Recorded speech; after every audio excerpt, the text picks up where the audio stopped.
Good afternoon, everybody, and thank you for joining us today. I am Michael Hansen, the CEO of Cengage, and I'm delighted today to be joined by two of our newest board members, Alexandra Bernadotte, the founder and CEO of Beyond 12, and Dr. Michael Lomax, who is the president and chief executive officer of UNCF, the United Negro College Fund. I am delighted also because I think we all can testify that we are coming up to the one-year anniversary of the pandemic hitting the United States, and clearly us individually and the communities that we live in and the society as large has suffered through a tremendous amount of disruption and pain. And I think it is fair to say that the education system in the United States is no exception. And it is, to me, a great point as we are reaching the one-year mark to start lifting our sights up and think about the opportunities that this disruption presents as well. Clearly, it has brought a great many challenges on us, but at the same time, there is opportunity to change things for the better, to do things in a different way, and to learn from the experiences that we had. So that is the topic of our discussion today, and I will start with Alex Bernadotte. And Alex, I want to combine two questions. One is, what got you to dedicate yourself to improving the education system? And if you give us a little bit of background about yourself, I think that would be very helpful. Absolutely, Michael. Thank you for having me. And it's a pleasure to be here with both Michaels, surrounded by both Michaels as we have this conversation today. As Michael just said and shared, my name is Alex Bernadotte, and I am the founder and CEO of an organization called Beyond 12. We are a nonprofit whose mission is to significantly increase the number of students from under-resourced communities who graduate from college and who translate their degrees into what we like to say is meaningful employment and choice-filled lives. And we do that through a digital coaching platform that combines human coaches who work with students virtually, a campus customized mobile app that reminds students of the activities, deadlines, and behaviors that lead to success, and then a back-end analytics engine that's powered by machine learning that allows us to predict which students need help and when, and prescribe the right type of support. So Michael, when you ask what got me into education, for me, it's very, very personal. I work in education in part to address some of the challenges that I faced as a first-generation college graduate. I was born in Port-au-Prince, Haiti. I grew up in inner city Boston. I was raised by my beloved grandmother and by my parents. I landed at Dartmouth for my undergraduate studies. Even though I had a resume that indicated incredible preparation, I struggled with every aspect of college life, from the academic and the financial to the social and the emotional. And so when I reflect on my journey and my success, three things mattered. Hard work for sure, right? But so many of our students work really hard. But it was also the support of an incredible village, my family, my friends, and my mentors. And then the last thing is a fair bit of luck, a few lucky breaks at key moments in my life, especially as I was exploring and transitioning to college. Graduating from college shouldn't be about luck, but for so many students it is. So I do the work that I do to ensure that other students with backgrounds and stories similar to mine do not experience the same struggles that I experienced. And I do the work to remove luck from the success equation, particularly for Black and Brown students. Terrific. Thank you. Thank you so much for sharing. For anybody who cares to know a little bit more about Alex's grandmother in particular, I was captivated by your TED Talk, which mentioned her very prominently and that element of support that she provided. So I would highly recommend it to all of our listeners. Turning to Dr. Michael Lomax, I know, Michael, you don't really need an introduction, but I would still like you to give an introduction to yourself and your connection to the education system. Sure. Thank you. It's great to be here with you, Michael, and great to be with Alex. We're the newbies on the Cengage board, and so we're a cohort of two. So my background, so what is UNCF, United Negro College Fund? We're a 77-year-old social enterprise. We were founded by Black college presidents at the end of World War II who believed that the post-war opportunities that returning servicemen and women would face would require education to really take full advantage of it. And so that they created a United Negro College fundraising organization to raise money for Black colleges and Black college students. They enlisted John D. Rockefeller in that first campaign. They raised $750,000, the equivalent of about $10 million today. And over these 77 years, we've raised $5 billion, and we've supported over 500,000 students earn a college degree. So we have been, an engine of educational opportunity and social mobility and economic mobility for the Black community. My background's a little bit different from Alex's, although we both share Haitian roots. My Haitian roots go back to one of my great grandmothers, and who lived in Charleston, South Carolina, but she was from Haiti. And and unlike Alex, I've been blessed to come from a family which has enjoyed higher education now since the 19th century. But I'm older, and I have seen how inequitable and unequal education is in the United States. And I really saw it for the first time when I went south in 1961 and attended a segregated school. I know that education makes such a huge difference. And I had a grandmother, just like Alex, who believed in education. She was the first college graduate, woman college graduate in our family. She graduated from Fisk University in 1907. And she went on to earn another bachelor's degree at the University of Chicago and a master's degree at the University of Chicago. And she told me that education mattered and I should be a teacher. And I have done everything my grandmother told me to do. And I hope I have made her proud.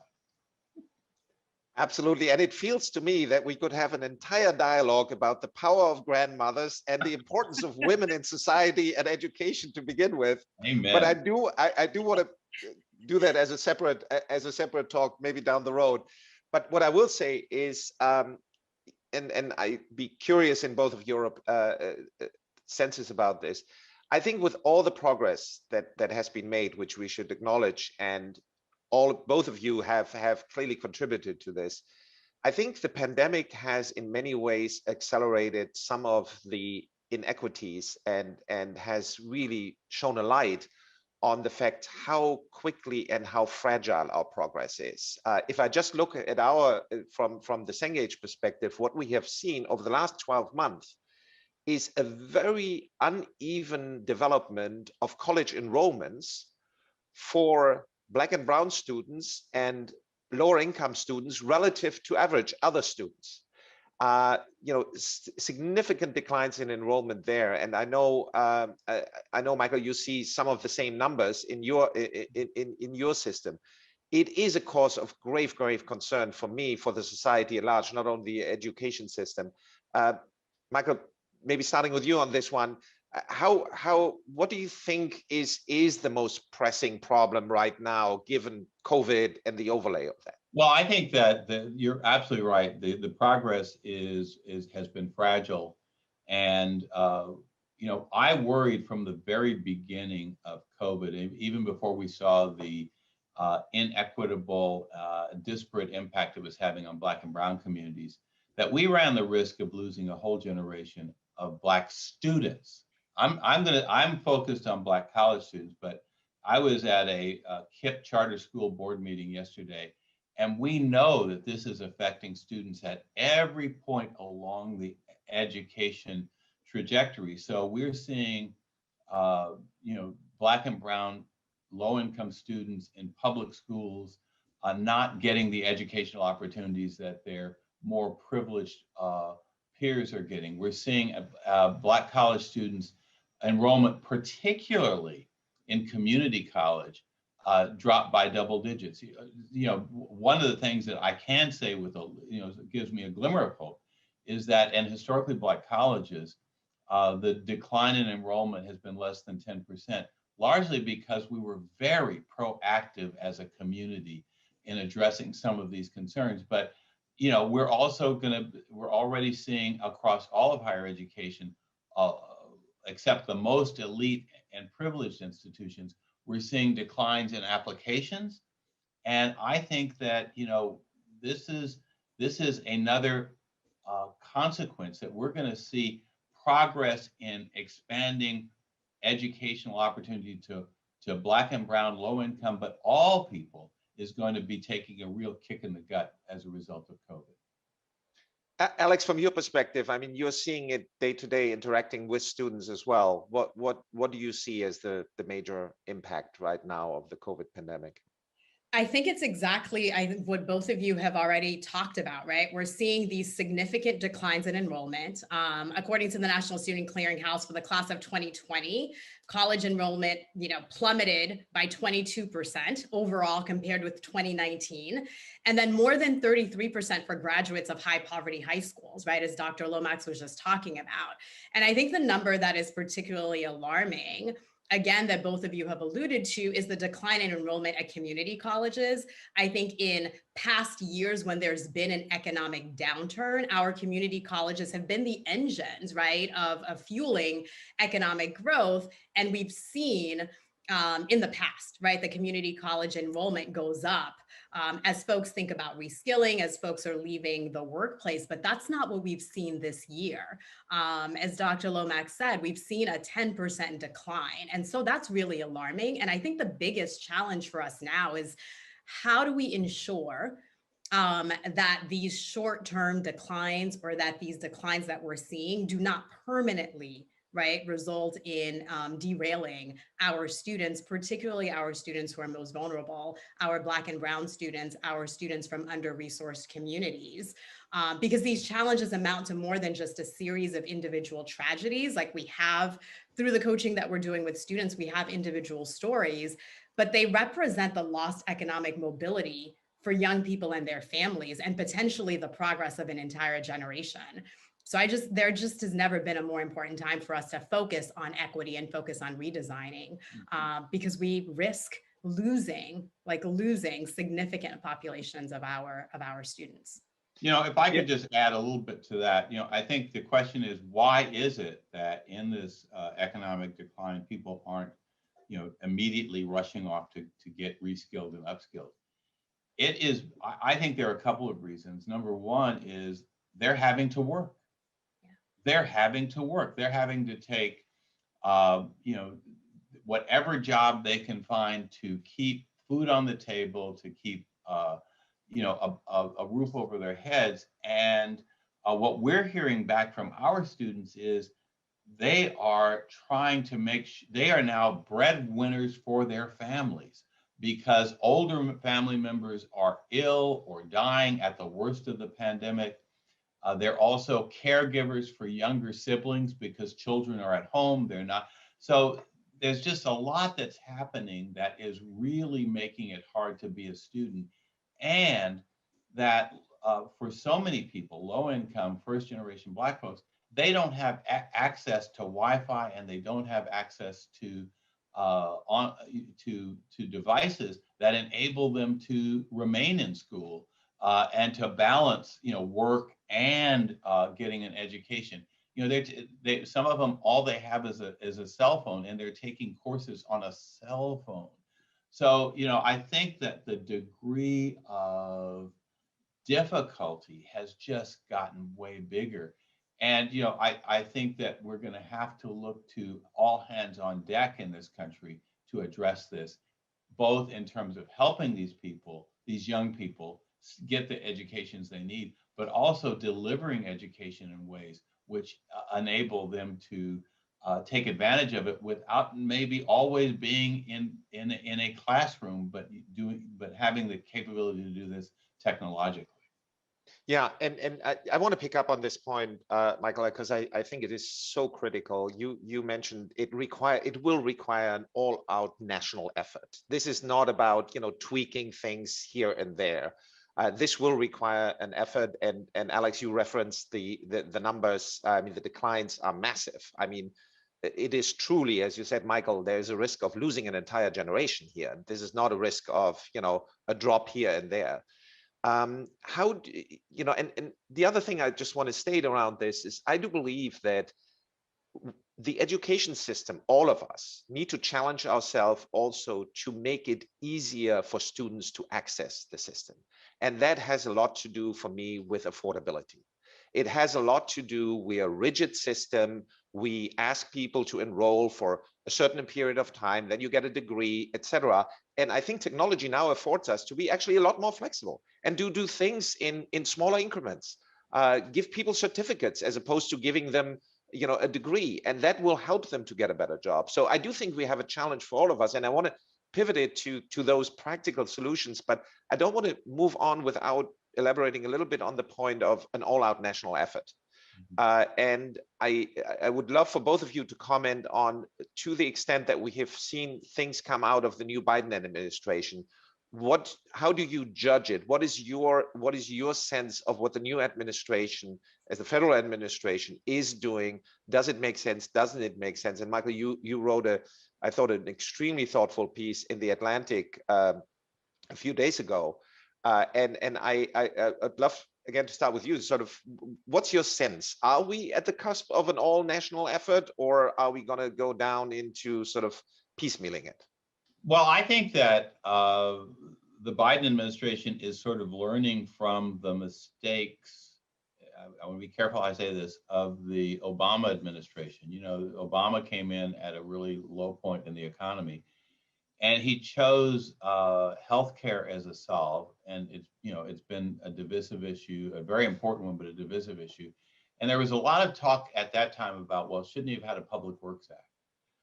And shouldn't he have invested in job training and job placement? I believe that what you're going to see after this, the first thing that the Biden administration is doing is crisis management on the disease, get everybody a vaccine. And on the stimulus, they're saying stabilize. And that's what I think they're doing by giving money to people, allowing them to stay in their homes, giving them the wherewithal to pay for food and the things they need. But I think right behind that, Michael, is there. I'm hearing that there will be something like a $3 trillion Public Works Act, and that Public Works Act is a jobs act, and it's gonna be a job training act, because the people who will need to get those jobs will need retraining. But the skills, they're not going to be brick masons, and they're not going to be doing manual labor. They're going to be using. They're going to need rudimentary technological capabilities. They're going to have to be upskilled for the 21st century, not for the 20th century. Absolutely. And so I really do think that this is an opportunity for education to say, we're all in.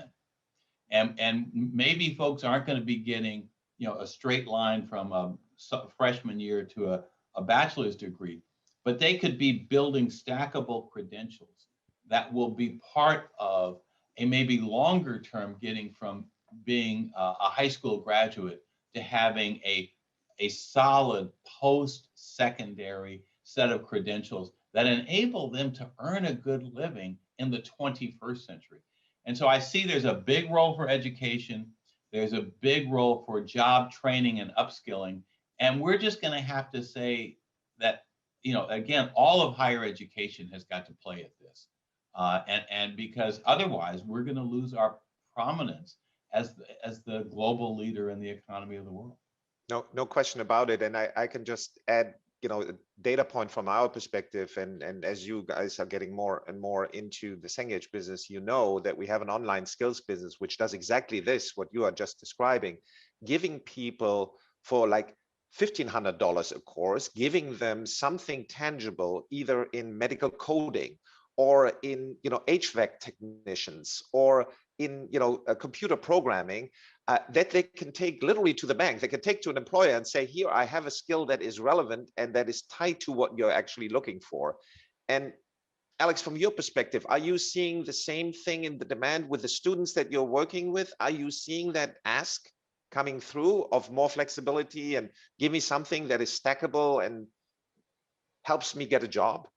Absolutely. And this has been a trend. And I, again, will agree with everything that Dr. Lomax has said in terms of really focusing on upskilling, really focusing on a better connection, particularly between our community colleges and workforce, right? Trying to give our students more hands-on practical experiences as they're earning their credentials and also as they're earning their degrees, right? I think that's an important component of what we're seeing, what we're hearing for students.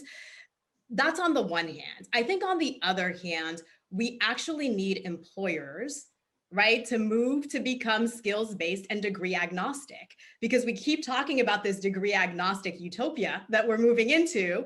But so many of employers are still using these old standards, right? It is still about the sort of exclusivity of the institution that you attended, still about asking questions about the GPA, that you were able to achieve. And so I see this tension and this friction, right? That like on the demand side, like absolutely, I think our students are asking for more flexibility.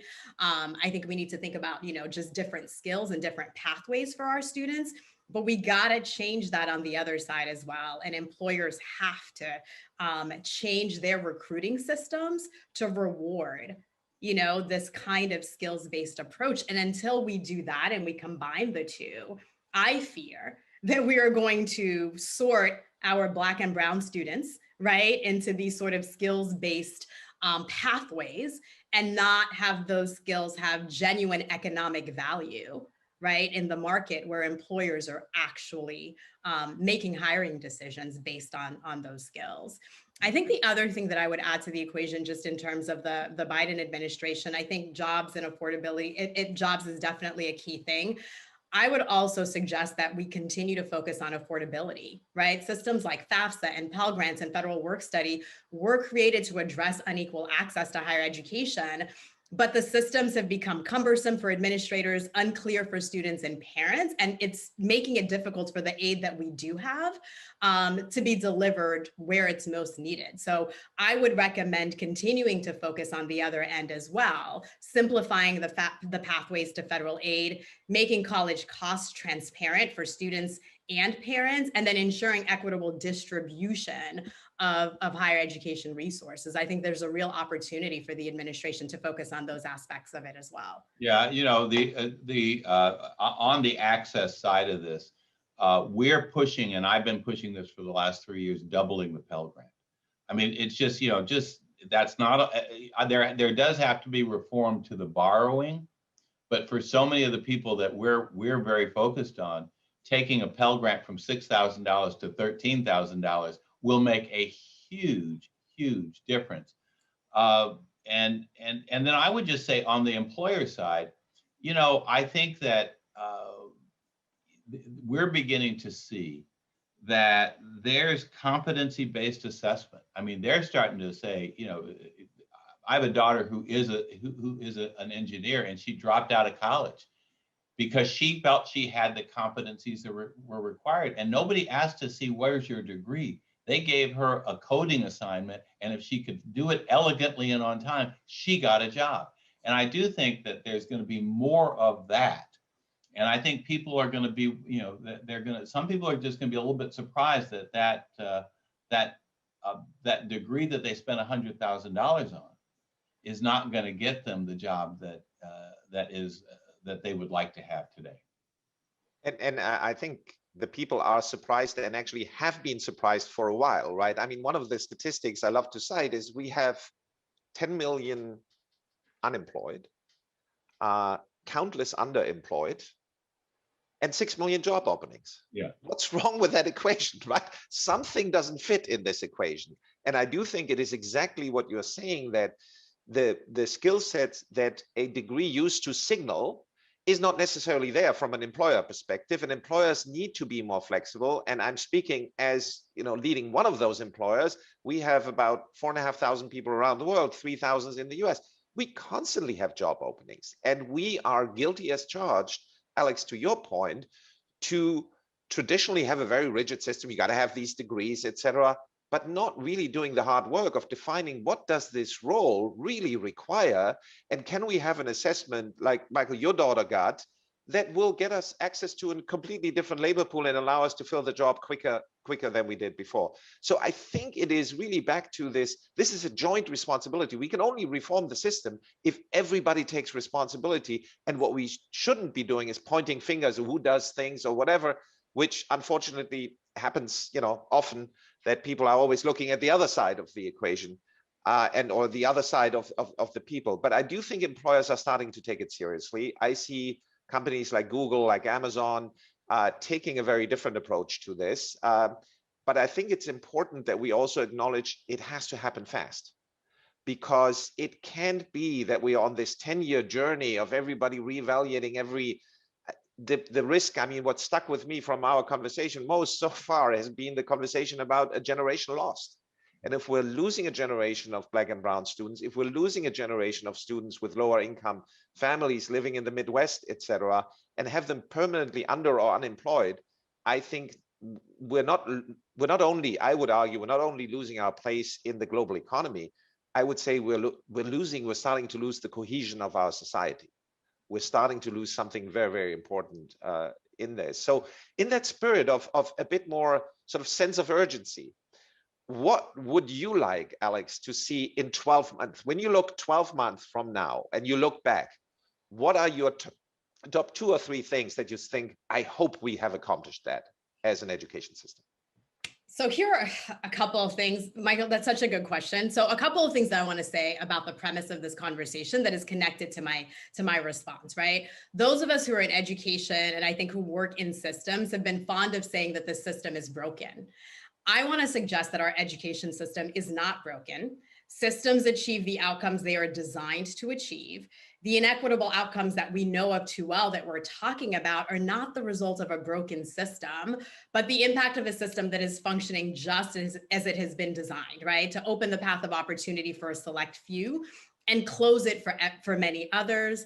Higher education was designed to compound privilege. And so for me, one of the things that I'd like to see happen over the next 12 months is for us to change the frame and to recognize that. And again, particularly in higher education, which is where I work, it's a place where we take the most financially supported students with the best academic preparation and we place them in the institutions with the most resources. So that's why any solution that's not rooted in systems redesign, no matter how bold, will only continue to achieve incremental results. So for me, a big part of what needs to happen over the next 12 months is we need to recognize that we're not talking about a broken system and therefore we can't tinker our way to get equitable outcomes, that we have to use this as an opportunity for bold, just redesign. And so a couple of specific things that I see. When the pandemic started and students, the students that we serve were having to scramble to either do online learning or to leave campuses, we found a way to give them emergency aid, right? Just small micro scholarships because students said, I need cash to be able to address some of these pieces. And all of a sudden we found the will to do it. Like we found ways to mobilize and give students money where pre-pandemic, it was such a big laborious process and we had to have debates. But somehow in March, April, and May, we found ways to get students cash, right? So that they can address. So are there ways for us to be able to deploy capital through federal aid, but also through these emergency relief funds to students who are experiencing housing insecurity, food insecurity, and who have all of these other financial challenges? We finally found that we had a will and we found a way, to be able to make those happen. On the K-12 end, to solve the technology divide for students. The debate pre-pandemic had been, we can't trust students, we can't send them home with laptops. Somehow we thought that their families or their communities weren't going to, they weren't going to be good shepherds or stewards, right, of the technology that we gave them.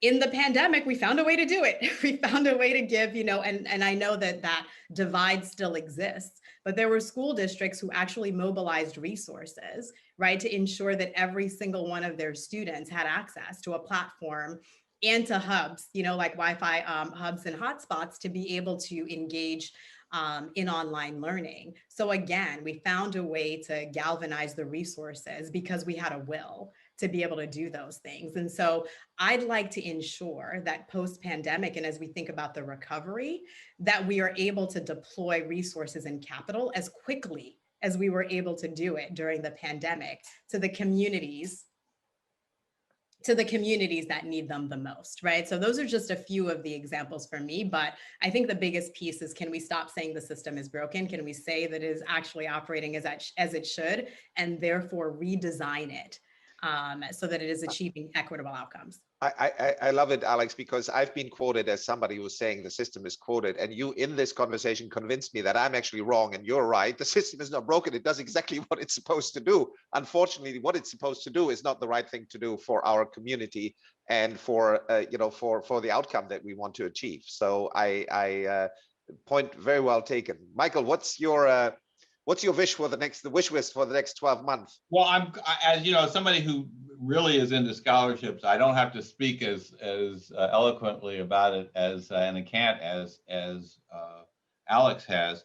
You know, I just really want to underscore that emergency scholarship support. You know, what gets the obstacle that seems a small one to some people can be an existential obstacle for young people who don't have anything. And you know, we've given out, I don't know how many millions of dollars in emergency aid over the last 12 months. With all sorts of partners. We just did $1 million yesterday with the Washington football team. We're getting ready to do something with the NBA, you know, and these wind up being $1,500, $2,000, $2,500.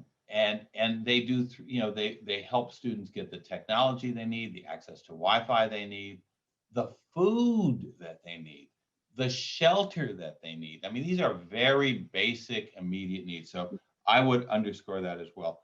I really believe that we've got to find more really high quality, innovative, continuous improvement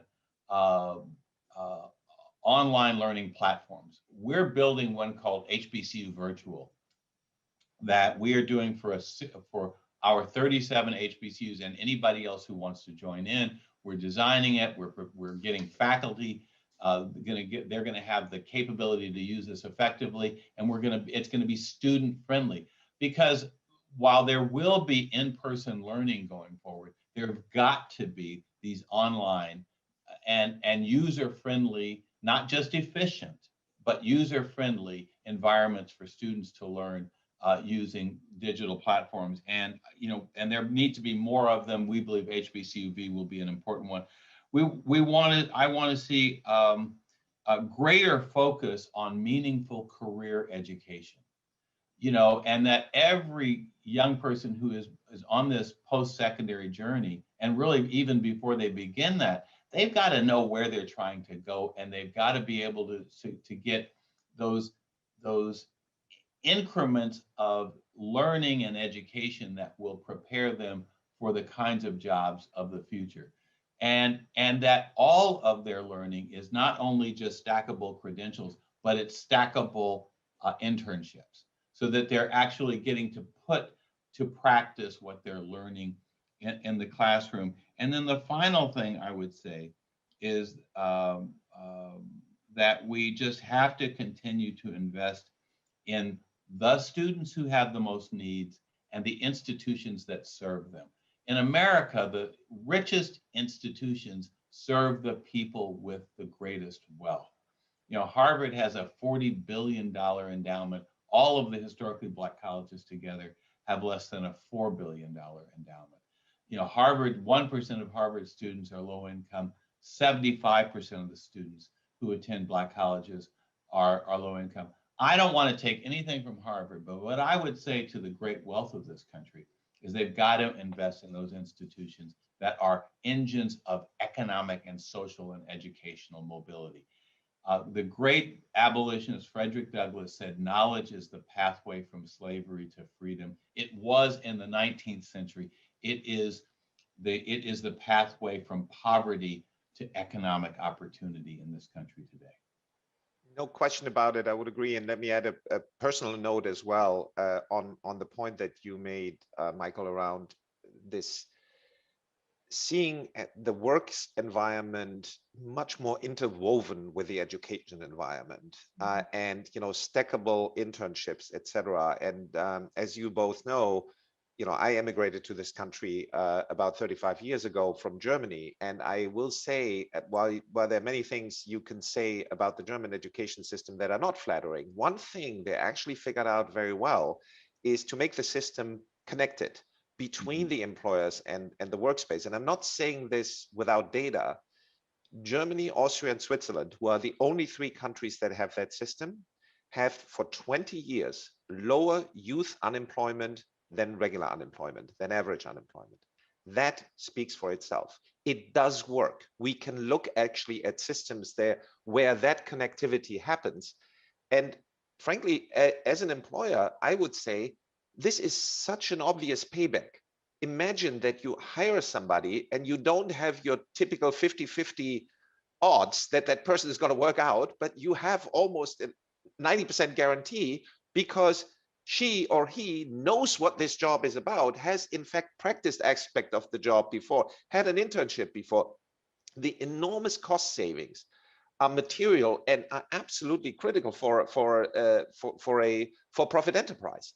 So in that respect, it is a win-win. And I come back to your point, Alex, is like, as long as we understand it as a system and we understand how we can change the system fundamentally in order to deliver these job-ready skills, I think we'll make a step in the right, in absolutely the right direction. So I appreciate that. Now, I do want to pivot because we gave our audience a chance to submit questions beforehand, and there have been a lot of questions coming in. So I do want to pivot to some of those questions. And I will say, we and I selected a few, and let me start with one who is coming from a college professor, and it might take us in a slightly different direction, but I love this question also as a father, so bear with me. It is a college professor. Her name is Essie Childers, and she said, "It is disturbing for me to see students lack executive functioning skills like time management, problem solving, teamwork, ability to apply critical thinking, and other skills." She's asking whether the system should consider implementing a boot camp or a gap year for students before entering college or university. Any views on this? I mean, I would say that our K-12 system is supposed to be the boot camp, right? To prepare, like adding another sort of layer to an education system for me feels, again, not like redesign, right? It feels like we're tinkering around that. I mean, I think it's an astute observation, right? But I think that observation, sometimes we blame students, right, for not having developed those skills rather than the system, right? That like we know that there is a significant disconnect between our K-12 system and our higher education system. The requirements, that we have of our K-12 system for students to graduate are often misaligned with our expectations of what students should be able to do when they get into college. So I would argue that boot camp needs to be feedback that we bring back to our K-12 system to really, and again, I don't want to point fingers and say it's K-12 or higher education, but I think the feedback loops that we need to create throughout the education pipeline, so we understand the skills that students need to be successful at the next step. So I would just suggest that we start with employers and then backwards map, right? Like, what does it take for students to be successful in the workforce? And then backwards map it to then what does that mean in terms of the skills that they need to accumulate in some sort of post-secondary institution, and then map that back to what does that mean in terms of our K-12 system. So I would just say that it's a systems redesign challenge rather than a student challenge. Well, I think it's also an opportunity. Sorry, go ahead, Michael. It's also an opportunity challenge. I want to go back to what you said about European, apprenticeships. Apprenticeships were a part of the German and the Swiss experience. And I know in my own life that I started working when I was in middle school. Junior high was what we called it back in the day. And I had a paper route, but my real first job where I had to have my Social Security was shelving books in the library. I had to get on the bus after school, go to the library, do the work, get home and do my homework. I had to learn how to manage time. And I did that because I was getting rewarded for doing that. I was earning a paycheck. I think there's a real disconnect for so many young people between what they are learning and what they're being challenged, the skills they're being challenged to adopt, and their personal experience. So I think that really beginning that work experience and that reward experience earlier in life is critical. I think that needs to be happening at 9th and 10th grade for young people, and that might help address the issue that the professor is raising. Absolutely, and I would just add to the asks. I also have an ask for parents in this country, and maybe that's being an immigrant. Stop helicoptering your children forever. Right? I mean, just give them the chance. I agree with you. Like, let them take the bus, be out there, make mistakes, fall on their face and whatever. Maybe that's a reflection of having lived 35 years in New York City, that I'm surrounded by helicopter parents. But I do believe giving them a chance to fail for parents is also a very important foundational element in that. So couldn't agree more with you. Let me finish with one question, which comes back to the issue of affordability. And it actually comes back in many respects, Alex, to your point about a system redesign. And this is a question that came from Amy Grothaus-Turner. And she shared a personal experience with us. And she said she's just visited college campuses to look for, I don't know, one of her children, son or daughter. And she noticed the elaborate amenities: Olympic-sized pools, rope climbing walls, dorm room with granite countertops, and more. This one-upmanship attitude that college campuses have around amenities, combined with requiring younger students to live on campus, increases the cost of higher ed. How significant of an impact this has on the cost of higher education, I'm not sure, but isn't that also a potential solve? Go ahead, Alex. Oh no, Dr. Lomax, this one's all you. This one's all you. I will look. Let me just say, whoever this parent is, she was not visiting any historically Black colleges, because I do think that we have gone way overboard. These college should be a little bit more on the rough it side. It certainly should be safe. I think there's a lot to be said for the campus experience for it's not going to happen for everybody. And that's the minority. The minority of students who are pursuing post-secondary education are 18 to 21-year-olds who are going directly from high school onto college campuses, living in a dormitory. That's about if it is a quarter, it's a quarter of all people pursuing higher education. The rest of the folks are doing this episodically. They're going in and out. They're working another job. They are hustling to get this education. And I would focus much more of my attention on how we make it work for them, how we give them the access to the technology, how we ensure that the education that they're receiving through online learning and blended learning is high quality, that they're getting the opportunity to balance their work life with their learning life, with their family life. I think those are the bigger challenges that we face right now. There are a bunch of people who are, getting, even more privilege and more cushy opportunities. I don't believe they're going to be the resilient, hardworking, persistent, and determined people that I would look to be in my organization. Alex, yeah, the final thought is I think Dr. Lomax is right. The competitive colleges, the idyllic campuses tend to capture our imagination when we talk about college, but they actually don't represent the majority of the experience, right? For most students in the country. I mean, I think it's nearly something like 43% of undergraduate students in the US start at a community college. And in California, where I am, that's 61%, for California students that start at a community college. So I think it is a problem, definitely, of the elaborate campuses. But I think when we need to broaden, what we think about when we say college, because that is not actually the majority of it doesn't represent the majority of the campuses where students are actually attending.